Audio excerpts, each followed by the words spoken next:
राजमाता जिजाऊ, सावित्रीमाई फुले, माता रमाई, माता भीमाई, शाहू फुले आंबेडकर, छत्रपती शिवाजी महाराज, सर्व आपल्या प्रेरणास्थान यांना अभिवादन करते। खूप साऱ्या गोष्टी इथे एकानंतर एक घडत आहेत। I think everybody is comfortable in Marathi. ठीक, तर मराठीमधूनच बोलते। मी अर्चना लक्ष्मी पंढरीनाथ वानखेडे, मी बुलढाण्याची आहे। माझा परिचय दिलेला आहे। मी IAS 2019 बॅचची आणि सध्या SDM म्हणून पूर्व वर्धमान जिल्हा काटवा सब डिव्हिजन येथे कार्यरत आहे, वेस्ट बेंगॉल काडर। बुलढाणा जिल्ह्याचा खूप गौरव झाला सकाळी आणि बुलढाणा जिल्ह्याचंच थोडंसं म्हणून एक बीट म्हणून लिहून घेतला की जेव्हा मी पास झाले होते तेव्हा लोकमतमध्ये बहुधा लोकमतमध्येच बातमी आली होती की मातृतीर्थातील लेकीची UPSCमध्ये भरारी। तर मला असं वाटतं की तो सगळ्यात आजपर्यंतचा गौरवाचा मला क्षण वाटतो की राजमाता जिजाऊच्या जिल्ह्यातली मी आणि मी पहिली महिला IAS अधिकारी आहे बुलढाणा जिल्ह्याची। तर जिजाऊ मासाहेबांच्या प्रेरणेने, आशीर्वादाने आणि त्यांनी केलेल्या त्यागाने आपण म्हणू शकतो की जे करेजियस लेडी और म्हणजे एका दोन शब्दांमध्ये ह्या महान अशा व्यक्तित्वांना आपण एक्सप्लेन करू शकत नाही, पण त्यांनी जे दाखवलेलं त्यांच्या आयुष्यामध्ये बळ आहे, ती बळ कुठेतरी आज आपल्या पंखात आहे, म्हणून आज आपण ह्या भराऱ्या घेतोय। सावित्रीमाई फुलेंचा तर माझ्या ऑफिसमध्ये कुठलेही प्रोग्राम असले तरी आता आपले महाराष्ट्रासारखे फोटो लागतात तिथे, आणि त्यांना असं माहिती झालं की महाराष्ट्रातले लोक देवाला पूजत नाहीत, माणसांना पूजतात। म्हणजे माझ्या ऑफिसमधले माझ्या स्टाफ लोक सांगतात, मॅडमच्या घरी काही पूजा पाहिली नाही कधी, पण दरवेळेस काही ना काही असतं, काहीतरी फुलं वगैरे खूप सारे फुलं मागवले, मेणबत्त्या मागवल्या की विचारतात, मॅडम आज कोणाची जयंती पुण्यतिथी आहे का? तर असं ते त्यांना माहिती झालं की महाराष्ट्रातली लोक हे मूर्तीपूजक किंवा कुठल्या तरी देवाची हे न करता त्याच्या मागे काहीतरी इतिहासातल्या मोठ्या व्यक्तित्वांची ते पूजा करतात। तर असं बुलढाणा जिल्ह्याची मी आहे, याच्याबद्दल मलाही खूप सार्थ अभिमान आहे। फॅमिली बॅकग्राऊंड खूप शिक्षणाचं हे दोन मुलींना आपण ऐकलं एवढ्या दोन वेगळ्या वेगळ्या देशांमधून, आणि खूप अभिमान वाटतो की आपले लेकरं बाहेर जात आहेत आणि या पदावर जात आहेत म्हणा, किंवा इतक्या उंचीपर्यंत जाऊ शकत आहेत। हिने Vaishali what was her name, तर तिने सांगितलं की ती ZP शाळेतून गेली, जिल्हा परिषदच्या शाळेतून गेलेली आहे। मीही मराठी माध्यमातूनच शिकलेली आहे आणि पंजाबराव देशमुखांनी काढलेल्या शिवाजी शिक्षण संस्थेतून शिकलेली आहे। याचाही मला खूप अभिमान आहे की मराठी शाळेतून आणि पाळमुळं जिथे समतेची आहेत अशा शिक्षण संस्थेतून आमच्या अभ्यासाची पायाभरणी झालेली आहे, आमचा पाया पक्का झालेला आहे। मी जेव्हा सर्व्हिसमध्ये गेले, मी माझ्या बॅचमधली मला वाटतं सगळ्यात जास्त वयाची कॅन्डिडेट असेल, कारण I started my journey very late. जसं होतं की आपल्याला सोनकांबळे काका इथे आहेत, ते आम्हाला खूप पहिल्यापासून सांगायचे की तुम्ही मुली खूप हुशार आहे। आम्ही इंजिनिअरिंगला होतो सगळ्या, आम्ही तिघी बहिणी आहे, भाऊ आहे एक, आणि एक मॅडम बोलल्या डॉक्टर की she is the 5th girl child of the family. तसंच तुम्ही काहीसं म्हणू शकता। एवढंच आहे की त्यांनी जे सांगितलं की आमच्या जेवणाचे असे प्रकार होते किंवा आम्हाला मुली म्हणून कमी हे केलं जायचं, तो प्रकार नव्हता, कारण आई शिक्षित होती आणि कुठेतरी जे आपण म्हणतो समतेचे शाहू फुले आंबेडकरांचे जे पाळमुळं आहेत ते घरात असल्यामुळं ते तेवढं डिस्क्रिमिनेशन झालं नाही। पण शेवटी मुलासाठी आम्ही ह्या तिघी बहिणी आहे।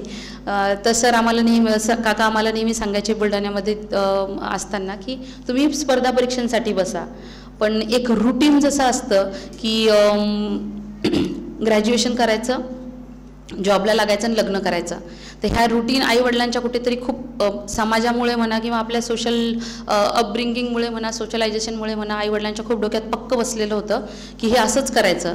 सगळ्यात पहिले तर आईवडिलांच्या असं डोक्यात होतं की 10वीपर्यंत शिकवायचं, शिक्षक करायचं, 3 पोरी आहे, मागोमाग शिक्षक होतील, 10वी नंतरच असायचं तेव्हा DED, 10वी नंतर करायचं आणि लग्न करून द्यायचे। पण सुदैवाने दुर्दैवाने, आपण दैव मानत नाही तरी पण बहीण 10वीपर्यंत याच्यामध्ये होती, she was in Marathi medium. 11वी 12वीला सायन्स घेतलं, सायन्समध्ये कमी मार्क्स आले, तिचा कुठल्याही DED कॉलेजला नंबर लागला नाही, म्हणून मग आता मुलगी घरी कशी बसवायची 12वी नंतर लगेच, म्हणून तिचा डिप्लोमा कॉलेजला नंबर लागला औरंगाबाद गव्हर्नमेंटला, तिला तिथे टाकलं. 10वीचे पर्सेंटेज चांगले होते आणि लहानपणापासून आम्ही सगळेजण अभ्यासात आईवडिलांनी लक्ष दिल्यामुळे, आईनी स्पेशली लक्ष दिल्यामुळे आम्ही सगळे भावंड चांगले होतो, हुशार विद्यार्थी म्हणून आमचं म्हणजे गणल्या जायचो.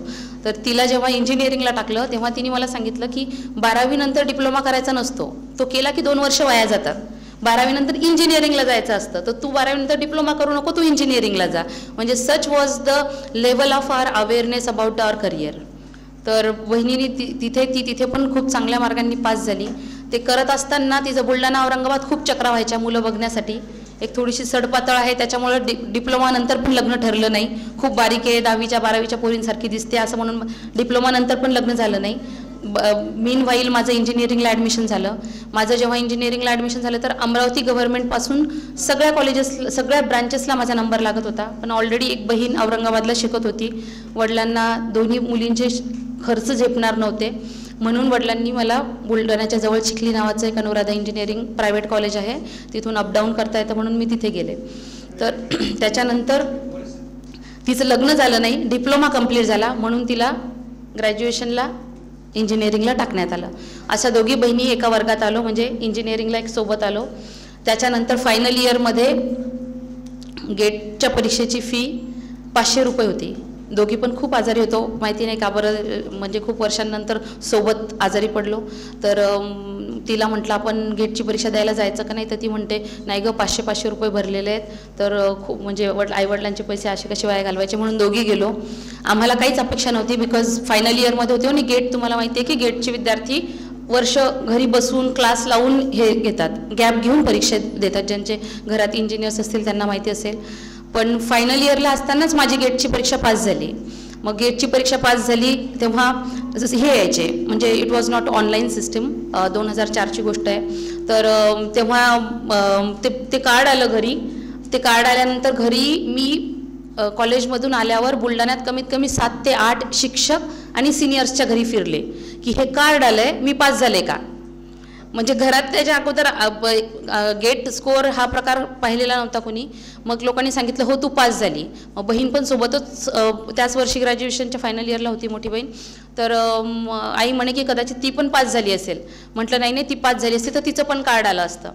मग तिचं पण कार्ड 7-8 दिवसांनी आलं and she had got very good ranking. तिला 98 CGPA होता तेव्हा, याच्या काय पर्सेंटाईल असायचं.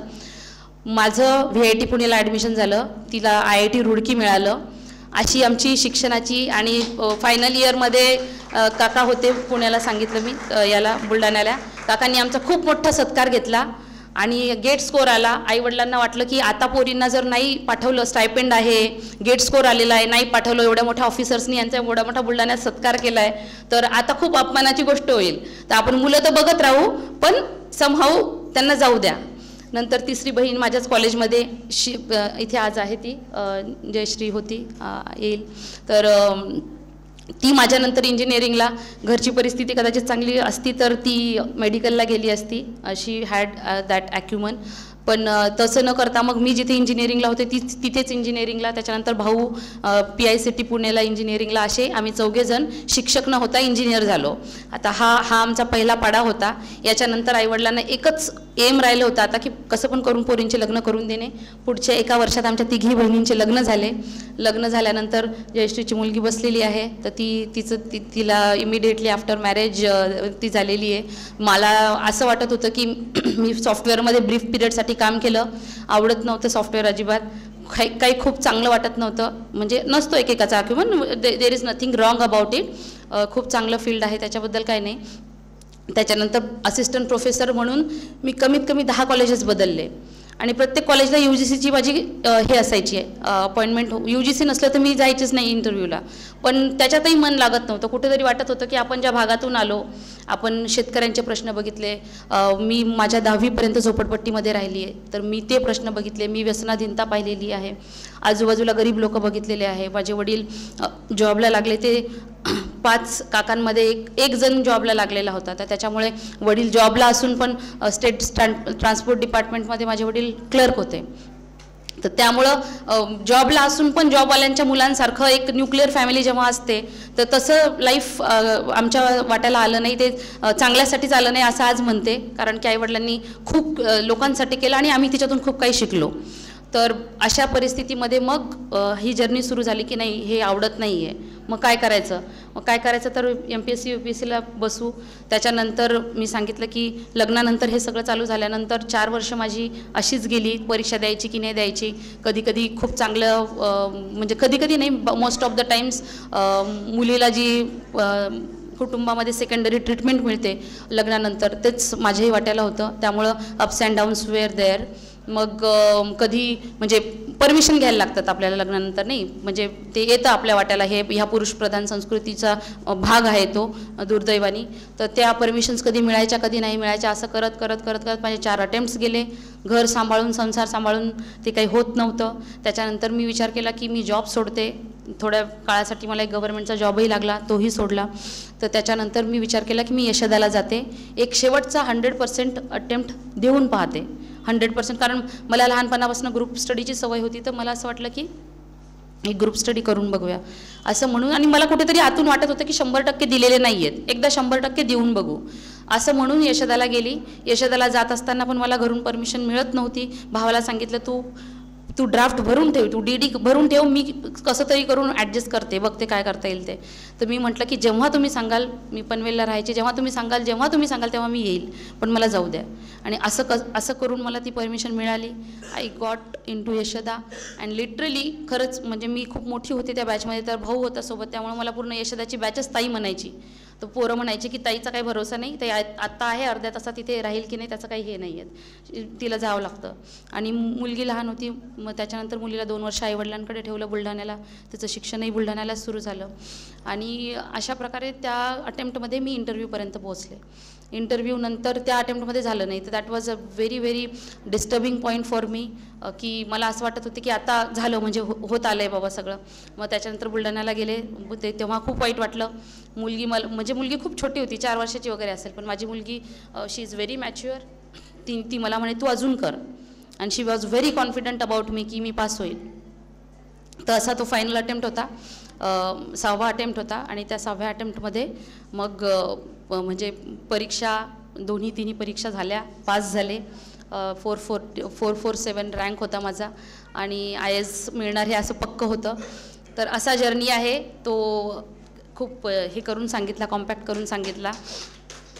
तर इथे सांगायचं माझं जर्नी सांगायचा हा मतलब आहे. काल रात्रीही मी येऊन विद्यार्थ्यांना थोडंसं 10-15 मिनटं बोलले. तर सांगायचं म्हणजे आपण प्रॉब्लेम्स मोजत बसलो तर मग काहीच होत नाही. आणि आपण ज्या समाजाच्या तक्त्यातून येतो त्या समाजाच्या तक्त्याला प्रॉब्लेम्स म्हणजे न मोजलेलेच बरे. ते कोणत्या अंगाने येतात, ते सोशल आहेत, इकॉनॉमिक आहेत, कल्चरल आहेत, आपले प्रॅक्टिसेस आहेत. देर आर मेनी इश्यूज, पण त्या जर मोजल्या तर मग काहीच होणे नाही. तर म्हणून मिशनसारखं जर एखादं आपल्याला ऑपॉर्च्युनिटी मिळते आहे तर we must do our best. 100% दिले पाहिजेत, 100% दिले पाहिजे. एक कोपरा धरून बसला पाहिजे आणि अभ्यास केला पाहिजे. अशी कोणती परीक्षा नाही म्हणजे असं आज म्हणू शकते, काल तसंच वाटायचं की UPSC नाही झालं तर काय, मग नाही झालं तर MPSC करू, नक्कीच करू, का बरं नाही होणार. म्हणजे मला नेहमी असंच वाटायचं की होणार का बरं नाही. तर तो प्रश्न स्वतःला आपण विचारायला पाहिजे की आपल्याला कमी काय आहे. म्हणजे जेव्हा आपण असं वाटायचं की खूपच होतंय, म्हणजे डोक्याला खूप ताण होतंय, आपला अभ्यास होत नाही आहे, खूप फ्रस्ट्रेटिंग आहे, एखाद्या वेळेस मुलीला बरं नसायचं किंवा घरात काही प्रॉब्लेम्स असले तर, तेव्हा फक्त असं म्हणायचं की सावित्रीबाई म्हणा किंवा बाबासाहेब म्हणा किंवा यांच्या आयुष्याकडे बघितल्यावर असं वाटायचं की म्हणजे हे तर काहीच प्रॉब्लेम नाही. तुमच्या हातातून कोणी जेवण हिसकून घेत नाही आहे, तुम्हाला राहायला जागा नाही असं नाही आहे, तुम्हाला कुठे पाण्याला 4 किलोमीटर का 10 किलोमीटर जाऊन तुम्हाला म्हणजे अवहेलना सहन करावं लागत नाही आहे, तुमच्या अंगावर अंगभर कपडे आहेत, तुम्ही एक ग्रॅज्युएट, पोस्ट ग्रॅज्युएट, इंजिनियर आहे, मग तुम्हाला प्रॉब्लेम काय अभ्यास करायला. तोच ना छोटासा प्रॉब्लेम की पर्सनल लाईफमध्ये इश्यूज असतील किंवा आणखी काही इश्यूज असतील, तर मग हे काही इश्यूज आहेत का. जर आपण आपल्या महापुरुषांच्या आयुष्याकडे बघितलं तर हे इश्यूजच नाही आहेत. तर ती प्रेरणा तिथून येते, एक एक्स्ट्रा मैल जाण्याची, स्वतःला एक्सटेंड करण्याची, स्वतःला स्ट्रेच करण्याची आपल्याला प्रेरणा तिथून मिळते. आणि भांडत बसलं म्हणजे बऱ्याचशा मुली इथे असतील तर मुलींना माझं हेच सांगणं आहे की आपल्या समाजामध्ये दुर्दैवाने आज पण असं आहे की मुलगी दिसायला बरी असली की तिच्यावर काहीच इन्व्हेस्टमेंट करायची आईवडिलांना आणि समाजाला गरज वाटत नाही. दिसायला बरी याचे डेफिनेशन पण खूप वेगळे आहेत. तो रंग गोरा असला म्हणजे, पण मी हे प्रत्येक शाळेत जेव्हा जाते आणि प्रत्येक महिलांच्या इथे जेव्हा जाते तेव्हा ते मी समजून सांगते की फक्त एक ठीकठाक नवरा भेटणे हे आपल्या आयुष्याचं कधीही एम असू शकत नाही. या महापुरुषांनी आपल्याला इतके मजबूत पंख दिलेले आहेत, स्वतःचं अस्तित्व उभं केल्याशिवाय आणि स्वतःला काहीतरी करून दाखवल्याशिवाय. म्हणजे मला इतक्या लोकांचे फोन येतात की मॅडम आमची मुलगी हे XYZ आहे, तिचं असं असं ग्रॅज्युएशन झालेलं आहे, पोस्ट ग्रॅज्युएशन झालेलं आहे, त्यांची परिस्थिती पण बरी आहे, तुम्ही IAS IRS कोणी मुलं असतील तर सांगा. माझा प्रश्न हाच असतो की बाबा तुमची मुलगी डॉक्टर झाली आहे, इंजिनिअरिंग झाली आहे, तर ती अधिकारी का बनू शकत नाही? ती परीक्षेला का बसू इच्छित नाही? अधिकाऱ्याची बायको व्हायची एवढी काय तुम्हाला, किंवा त्या मुलीला अधिकाऱ्याची बायको झाली पाहिजे ती ही इच्छा तुमची नसली पाहिजे. माझी मुलगी अधिकारी का होऊ नये? बसू त्या परीक्षेला, 2-3 वर्ष परीक्षा देईल, सिरियसली देईल. नाही झालं तर that is the part and parcel of the exam. त्या परीक्षेमध्ये प्रत्येकजण पास होतोच असं नाही आहे. रात्री पण मी बोलले दिस एक्झाम्स आर व्हेरी अनसर्टन. तर प्लॅन बी असायलाच पाहिजे. पण माझी मुलगी अशी आहे, अमुक आहे दिसायला म्हणून, आणि आपला स्त्रियांचा आज आपला एक स्त्रियांचा दिवस आहे म्हणून सांगते की आपल्या स्त्रियांचा वेळ जातो कशात, म्हणजे आपण टाईम कुठे इन्व्हेस्ट करतो याचा जर आपण खरोखर सखोल, म्हणजे माझा हा तुम्हाला अनुरोध राहील की बांगला शब्द आमचा अनुरोध खूप पटकन आला, विनंती राहील की घरी जा आणि विचार करा की आपला सगळ्यात जास्त वेळ कुठे जातो. गृहिणींचा कदाचित कामामध्ये जात असेल, पण बाकी महिलांचा, बाकी मुलींचा, especially the unmarried girls who are not doing not taking any professional degree as such, त्यांचा सगळ्यात जास्त आटापिटा आपल्या आयुष्याचा याच्यासाठी जातो की मी स्लिम राहिली पाहिजे, मी गोरी दिसली पाहिजे, लग्नापर्यंत बाई कशी तरी चांगली दिस. तर हा जो प्रकार आहे हा डोक्यातून उपटून फेकला पाहिजे. मी जशी आहे, मला निसर्गाने 2 डोळे 2 हात दिले, याच्यापेक्षा जास्त काही निसर्गाचे माझ्यावर उपकार नाही आहेत. I am complete, I am the most beautiful person for my self. आणि ज्यांना विश्वसुंदरी किंवा याच्या पिजनच्या याच्यामध्ये जायचंच असेल तर त्यांनी त्यांच्या याच्यावर प्रोफेशन म्हणून त्यांची लँग्वेज त्यांच्या बॉडीवर परिश्रम घ्यावेत. पण बाकीच्या आपल्यासारख्या महिलांनी स्वतःचं अस्तित्व उभं करावं. आईवडिलांनाही माझं सांगणं आहे. मी दंडाधिकारी म्हणून काम करते, माहीतच असेल तो सगळ्यांना आपल्याला. तर माझ्या कोर्टमध्ये CRPC 97च्या केसेस येतात. त्या केसेसमध्ये असं असतं की रॉंगफुल कन्फाइनमेंट करून ठेवलेली आहे की नाही. त्या केसमध्ये असं येतं की बाबा माझी बायको नांदायला येत नाही, सांगायला येतात की मॅडम माझे सासू सासरे येऊ देत नाही आहेत म्हणून माझी बायको येत नाही. दॅट कम्स अंडर की रॉंगफुल कन्फाइनमेंट आहे की नाही. सांगायचा भाग असा की जेव्हा ती मुलगी माझ्यासमोर येते, मोस्ट ऑफ द केसेसमध्ये ती 20, 22, 25 एवढ्या एजच्या जास्त नसते. माझ्या जिल्ह्याचं डेटा जर बघितला तर बाल्यविवाहाचं प्रमाण खूप जास्त आहे, बालविवाह खूप जास्त रॅम्पंट आहे. तर त्या मुली जेव्हा माझ्याकडे येतात, एका मुलीचं उदाहरण सांगते. 17 वर्षाची मुलगी आली. तिला मी म्हटलं की आपणार वयस्क होतो, म्हणजे तुमचं वय किती आहे? तर ती मला म्हटली की मॅडम 17 वर्ष. तर मी तिला म्हटलं की मग तिचे आईवडील शेजारी उभे होते. तर मी तिला म्हटलं की एवढ्या लवकर लग्न का करून दिलं तुम्ही? तर ती म्हणे मॅडम ही पळून गेली होती. आणि बंगालमध्ये तसं होतं, म्हणजे आईवडिलांना जेव्हा आम्ही सांगायला जातो की तुम्ही बालविवाह करू नका, तेव्हा ते म्हणतात की मॅडम मुली 15-16 वर्षामध्ये त्यांचेच पळून जात आहे. तर ते तिथलं एक कल्चर आहे की लवकर लग्न होतात म्हणून मुलींना असं वाटतं की झालो आपण लग्नाच्या वयाचे, असं म्हणून ते पळून जातात. मग त्या मुलीला मी विचारलं, ती मुलगी 15व्या किंवा 16व्या वर्षी पळून गेली, तिला एक लेकरू झालं, ते लेकरू मेलं आणि आज तिच्या नवऱ्याने सोडून दिलं किंवा जे काय असतील त्यांचे काहीतरी डिस्प्यूट्स आहेत. मी तिला म्हटलं तू आयुष्याचं सगळं 17 वर्षात बघून बसली, म्हणजे आज तू लेकरू आहे, आज ते छोटं 17 वर्षाचं लेकरू त्यांनी आयुष्यात एवढं सगळं बघून बसलंय की त्यांनी लग्न झालं, लग्नानंतरचं त्याचे काही इश्यूज असतील, त्याच्यानंतर तिला लेकरू झाले आणि तिचं लेकराचं मरण बघितलं आणि आज ती तिच्या नवऱ्याच्या सोबत नाही आहे. तर दिस म्हणजे जे आपल्याला सावित्रीबाईंनी सांगितलं की सगळ्या गोष्टींचं कारण काय आहे, तर अविद्या. हे अविद्या हे सगळं, म्हणजे अविद्या असती तर ती प्रेमातही पडली असती तर कदाचित तशी पळून गेली नसती. बरोबर, ते तसं झालं असतं तर लेकरू तिनं तेवढ्या 15 किंवा 16व्या वर्षात होऊ दिलं नसतं. लेकरू जरी झालं असतं तरी आज ती तिची सक्षम राहिली असती, आज माझ्या कोर्टाच्या समोर येऊन. आणि in most of the cases, ह्या सगळ्या केसेसमध्ये 94 CRPCच्या पण केसेस येतात, त्या केसेसमध्ये स्त्रीधन आर्टिकल्स म्हणजे आईवडिलांनी दिलेली अलमारी, पलंग हे सगळं माझ्या सासू सासऱ्यांनी मला काढून दिलं घराच्या बाहेर, पण मला दिलं नाही. अशा खूप साऱ्या केसेस येतात. ह्या केसेसमध्ये अक्षरशः आईवडिलांच्या अंगावर व्यवस्थित कपडे पण नसतात आणि लोक सांगतात, मॅडम आम्ही 10 तोळे सोनं दिलं होतं, आम्ही अलमारी दिली होती, आम्ही कपाट दिलं होतं, आम्ही हे दिलं होतं. त्या लोकांना मी एवढंच विचारते की तुमच्याकडे एवढा पैसा आला कुठून?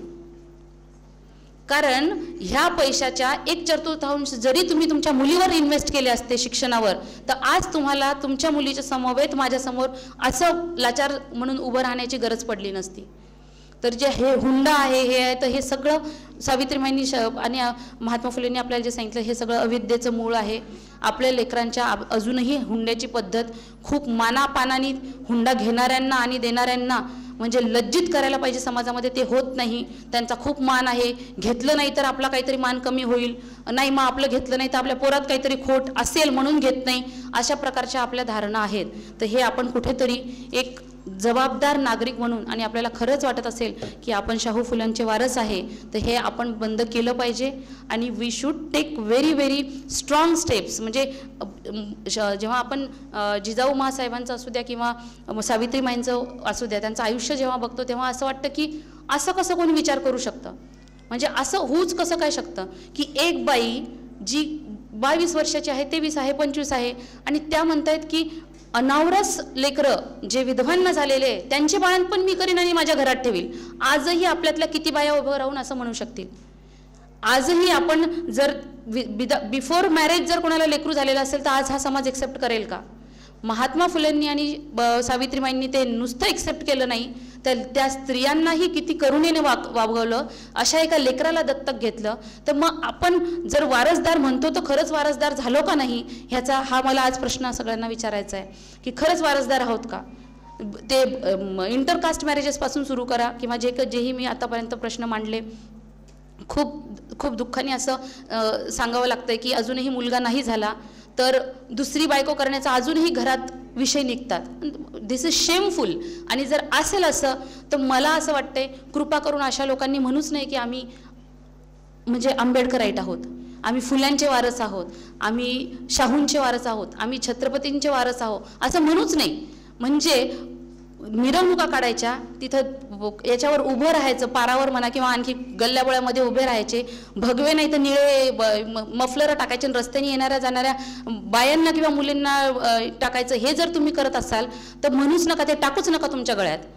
आणि सगळ्यात महत्त्वाचं म्हणजे माणसांना, इस्पेशली मुलांना माझं हे विनंती आहे की just think on this, analyse की आपलं अस्तित्वच जर एका वर्गाला 50% वर्गाला ह्या समाजाच्या असुरक्षित करत असेल, म्हणजे जिथं 4 पोरं आहेत तिथून लेकराला जायला, एखाद्या मुलीला जायला जर असुरक्षित वाटत असेल तर माझ्या आयुष्याचा अर्थ काय?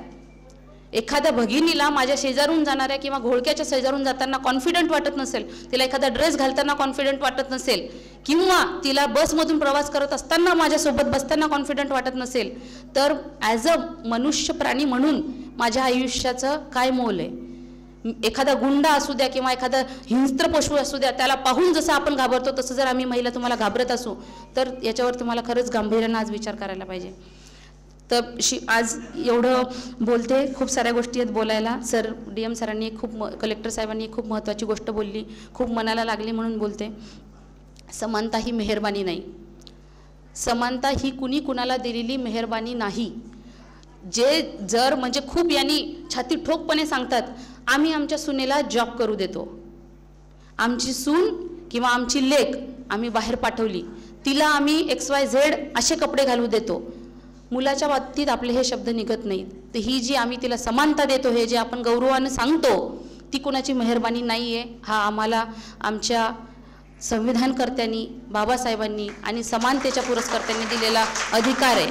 तर त्याच्यामुळे जर खूप कौतुकाची गोष्ट आहे, पण मी माझी बायको घरी आली की चहा ठेवतो हे वाटून जर कृतज्ञता वाटत असेल कुणाला इथं, तर माझी विनंती आहे की त्याची कृतज्ञता मानून घेऊ नका. इथून जाऊन म्हणजे हे प्रोग्राम, ही बऱ्याचशा प्रोग्राममध्ये मी बोलते, इथून जाऊन जर हेच होणार असेल, दोघं जण जर कोणीतरी नवरा बायको इथे आज प्रोग्रामला आहेत आणि इथून जाऊन हेच होणार असेल की तुम्ही सोफ्यामध्ये बसणार असाल आणि तिला सांगणार असेल, ए छान पाण्यान काय 2 तास प्रोग्राम चालला, काय 4 तास प्रोग्राम चालला, असं म्हणून आणि डोकं दुखतंय असं म्हणून जर तिलाच सांगणार असाल तर अशा प्रोग्रामला येऊच नका. म्हणजे माझं हे प्रामाणिक मत आहे की डोंट कम. आणि खरंच म्हणजे एक फेक आंबेडकरवादी आणि फेक फुले शाहूंचे वारस हे नको आहेत. म्हणजे इनफ, इट इज डन नाव. जर खरंच वारस बनायचं असेल तर बसा, शांततेने बसा. महिलांना पण सांगते आणि पुरुषांना पण सांगते, म्हणजे इन्क्लुडिंग मी, की बसा, की हे सगळ्या गोष्टी सांगण्याची माझ्यात हिंमत आहे का, ह्या सगळ्या गोष्टी करण्याची माझ्यात हिंमत आहे का, खरंच माझ्या मुलाला आणि मुलीला मी सारखं वागवत आहे का, सारखं शिक्षण देत आहे का, सारखी समान संधी देत आहे का. समान संधी देत नसाल तर आपण वारस म्हणण्याच्या लायकीचे नाही.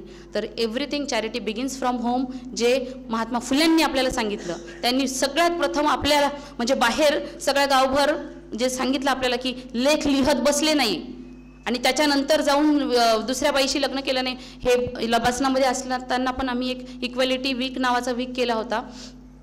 त्या वीकमध्ये मी महात्मा फुले आणि सावित्रीबाई फुलेंवर बोलण्याचं आमचा रेडिओ होता एक लबासनाच्या, त्या रेडिओवर बोलले होते. तर त्याच्यामध्ये मी 2-3 प्रसंग सांगितले होते. जो प्रसंग मी तुम्हाला आत्ता पण सांगितला काही मिनिटापूर्वी, की महात्मा फुल्यांना आणि सावित्रीबाईंना त्यांचं बायोलॉजिकल चाइल्ड नव्हतं. तेव्हा जेव्हा महात्मा फुल्यांना म्हणण्यात आलं की तू दुसरं लग्न कर, तर महात्मा फुल्यांनी सांगितलं की हो दुसरं लग्न मी करेन, अवश्यही करेल, पण आपण त्याच्या अगोदर मेडिकल टेस्ट करूया. त्या टेस्टमध्ये जर माझ्यामध्ये काही इश्यूज असतील तर आपण सावित्रीचं दुसरं लग्न करून देऊ आणि सावित्रीचा तो दुसरा नवरा या घरात राहील. आज आपण छातीवर हात ठेवून याच्यापैकी कुणी असं म्हणू शकतं का की जर माझ्या बायकोमध्ये प्रॉब्लेम नसेल आणि माझ्यामध्ये प्रॉब्लेम असेल तर she will get married with a second person? No. म्हणजे मला वाटत नाही. जे मी अगोदरही उदाहरण सांगितलं की विधवा ज्यांच्यावर अत्याचारित झालेला आहे, ज्यांचा म्हणजे सांगायचं म्हणजे बलात्कार होऊनच त्यांना ते लेकरं झालेले आहेत, अशा लेकरांना एवढ्या करुणेने वागवणारी ही लोकं, म्हणून ते महामानवही म्हटल्या जातात सामान्य माणसाचा. पण वारस म्हणूनही काही छोटी जबाबदारी आपली नाही आहे, खूप मोठी जबाबदारी आहे. कुटुंबातून आपण सुरू करायला पाहिजे. पश्चिम बंगालची एक गोष्ट मी सांगितली की बालविवाहाचं प्रमाण खूप आहे. एक खूप चांगली गोष्ट आहे ती सांगते. आशा रिक्रुटमेंट, आशा कर्मी असतात आपल्या, आशा ज्या घरी घरी फिरतात, त्या आशा रिक्रुटमेंटमध्ये जवळपास 150 महिलांचा इंटरव्ह्यू घेण्याचं हे झालं, माझा संधी मिळाली. तर त्याच्यापैकी 98 to 99% of the women, including all religions, including Muslim, minority and Hindu religion, everyone, 98% of the women had only single child. तर दिस इज द मस्ट, म्हणजे मला आय फील व्हेरी प्राऊड की मी वेस्ट बेंगॉलमध्ये काम करत आहे, अशा राज्यात काम करत आहे की जिथे एकच चाइल्ड आहे. म्हणजे 50-50 वर्षाच्या बाया ज्या माझ्या ऑफिसमध्ये काम करतात त्या म्हणतात, मॅडम मी तर माझ्या आईवडिलांची एकच मुलगी आहे, तर मला आईवडिलांनाही सांभाळावं लागतं आणि सासू सासऱ्यांनाही सांभाळावं लागतं. तर एकच मुलगी आहे आणि ते मला वाटते कमीत कमी जनरेशन्सपासून असायला पाहिजे. एकच मुलगी आहे, एकच मुलगा आहे आणि समाजाने त्याला खूप खूप म्हणजे तळागाळापर्यंत, जेव्हा आशा वर्करचं उदाहरण याच्यासाठी दिलं की आशा म्हणजे काय 10वी-12वी पास, त्याच्या पलीकडे काय, तर अशा बाईच्या घरात जर एकच मुलगी आहे तर हे आपलं महाराष्ट्राचं पुरोगामी महाराष्ट्र आपलं काय चाललं आहे, तर ह्याचा आपण विचार करायला पाहिजे ह्या सगळ्याच गोष्टींचा. That's it from my side. सावित्रीबाईंबद्दल काही खूप बोलू शकले नाही, वेळ नाही तसा, पण एवढंच सांगेल की वारसदार व्हायचं असेल तर मनापासून होऊया, आणि नसेल व्हायचं तर काही त्याच्यामध्ये काही मोठी गोष्ट नाही आहे, बाहेर सगळं तसंच आहे, बरोबर आहे, तसंच आहे, तर तशाचा पार्ट व्हायचा असेल तरी पण काही प्रॉब्लेम नाही. रादर प्रॉब्लेम याच्यात आहे की जर आपण खरे वारसदार होणार असू तर प्रॉब्लेम आहे. आपले म्हणजे जर जातीयता मिटवायची असेल तर जातीयता मिटवणं would have been very easy, पण जातीयतेच्या सोबत एक गोष्ट अटॅच आहे, ते म्हणजे प्रिव्हिलेजेस. एका XYZ कास्टला, एका XYZ जातीला काहीही न करता खूप प्रिव्हिलेजेस मिळून जातात. तर ते प्रिव्हिलेजेस उद्यापासून जर म्हटलं तू आणि मी, बाबा झाडू मारणारा आणि मी समान आहे, तर ते समान झालं म्हणजे उद्या तुला पण झाडू मारायचं आहे, तर हे पटणारं नाही आहे. तसंच घरामध्ये इथले बसलेल्या बऱ्याचशा लोकांना समानता ही गोष्ट खूप आवडत असेल, खूप वाचन असेल, खूप चांगलं वाटतंय, पण उद्यापासून घरात समानता आली आणि आणायची म्हटल्यावर स्वतःचे कपडे स्वतः टांगणे, स्वतःचे कपडे सगळ्यांनी मिळून धुणे, एकाने मिळून झाडून काढणे, दुसऱ्याने मिळून भांडे घासणे, हे इथे जेव्हा ते प्रिव्हिलेजेस सोडायची गोष्ट येणार आहे तिथे सगळ्यात मोठा प्रॉब्लेम. तो प्रॉब्लेम सोडणं एवढं सोपं नाही, त्याच्यासाठी खूप मोठं करेज लागतं, जे ह्या लोकांकडे होतं. तर ती जर येऊ शकत असेल तर आपण वारसदार आहोत. मॅडम आहेत इथे मराठा सेवा संघाच्या. मराठा सेवा संघाचं खूप मोठं कार्य आहे. पुरुषोत्तम खेडेकर साहेब आहेत आणि त्यांच्यासोबत म्हणजे असते मी कनेक्टेड. तर मराठा सेवा संघाने जी शिवधर्म लग्नाची पद्धती आणलेली आहे, तर इथे जेही लोक असतील तर मला माझं ही विनंती राहील की तसं एक सिंपल आपल्या महापुरुषांचं स्मरण करून आपण लग्न करायला पाहिजे. तसे लग्न म्हणजे त्यांच्या प्रेरणा घेऊन लग्न करायला पाहिजे. काय म्हणू शकतो आपण त्याला, पुरोहित, सगळेही ज्याही धर्मातले असतील ते पुरोहित रहित लग्न, आणि ज्या लोकांनी खरंच काहीतरी मोठे कार्य केलेले असतील त्यांना आणून त्यांच्या कार्यांचा गौरव करून तशी लग्न करावीत. हुंड्यास विना लग्न करावीत. जसं मी वेस्ट बेंगॉलचं उदाहरण सांगितलं. म्हणजे ह्या छोट्या छोट्या गोष्टी आहेत ज्या खूप ग्रेट काम आपण काय करू शकणार. I really wonder. प्रत्येकजण आणि प्रत्येकाची स्ट्रगल असते असं म्हणून नाही, पण आपल्यामध्ये ती धमक आहे. एका दिवशी आपण सगळ्या गोष्टी आणि सगळे बंधनं आणि सगळे गुलामगिरी झुगारून आपण एक स्वतंत्र नागरिक म्हणून आफ्टर इंडिपेंडन्स आणि बाबासाहेबांनी आपल्याला बौद्ध धम्म दिल्यानंतर आपण ती गोष्ट एका दिवसात करू शकलेलो आहे. मग त्या गोष्टी जर करू शकल्या तर ह्या गोष्टी का करू शकणार नाही. हे छोटे छोटे चेंजेस आहेत जे आपल्या परिवारामध्ये, आपल्या जीवनामध्ये आपण आणाल. मुलींच्या शिक्षणाकडे नक्कीच लक्ष द्याल. मुलींच्या नाही, मुलांच्याही, दोघांच्याही. कारण की असं इंटरनेटवर येतं की we have worked a lot upon the women empowerment. आपण महिला सशक्ती करण्यासाठी खूप काम केलं आहे, पण त्या सशक्त झालेल्या महिला झेपतील असे पुरुष निर्माण झालेले नाही आहेत. म्हणजे एका अंगाने खूप आपण तिला शिकवायचं, मग ती शिकल्यानंतर काय करणार आहे, ती जॉब करणार आहे. ती जॉब केल्यानंतर तो पुरुष खरंच ते शिकलेली बाई, आज जॉब करणारी बायको, तिला मागचे असलेले, म्हणजे हे मी नेहमी म्हणते की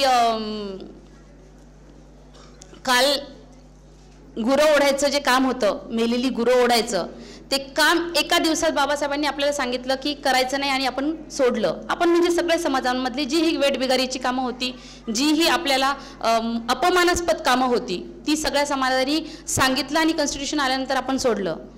म्हणजेच एका अर्थाने, एका अंगाने freedom of choice of occupation हे कॉन्स्टिट्यूशनचं 1950 डे 1 पासून लागू झालं. त्याच्या अगोदरपासून झालं असं म्हणायला हरकत नाही की आम्ही आजपासून गुरं ओढणार नाही. म्हणजे काय, माझी इच्छा असेल तर ओढील मी, माझी इच्छा असेल तर शिवीन मी चपला, माझी इच्छा असेल तर कुंभारांचे बनवीन मी भांडे, बरोबर, मी बनवीन. पण ही फ्रीडम दिलं मला. पण जे स्त्रियांचं पारंपरिक काम, जे मनुस्मृतींनी आम्हाला लादलं, ती पारंपरिक काम 1950 नंतर आमचं सुटलं नाही. ते काम वाईट आहे असं म्हणत नाही. घर सांभाळणे हे काम वाईट आहे, स्वयंपाक करणे हे काम वाईट आहे असं म्हणत नाही. पण जो freedom of choice of occupation पुरुषांना मिळाला, तो freedom of choice of occupation आम्हाला अर्ध्यांगीच मिळाला असं मला म्हणायचं आहे. आम्हाला शिक्षणाचं शिका ना, तुम्हाला कोण नाही म्हणतंय, पण घरातलं सांभाळून शिका.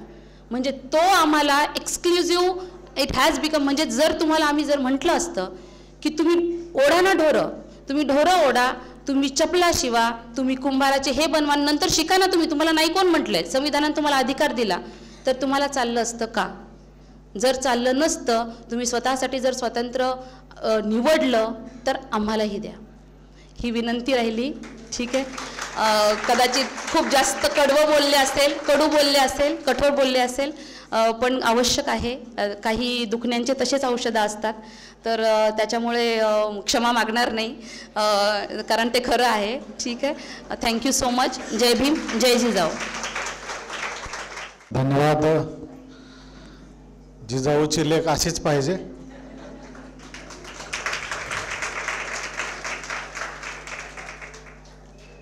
आणि राष्ट्रमाता जिजाऊच्या भूमीतून आल्यानंतर तसाच करारीबाना पाहिजे, तर तो आहे.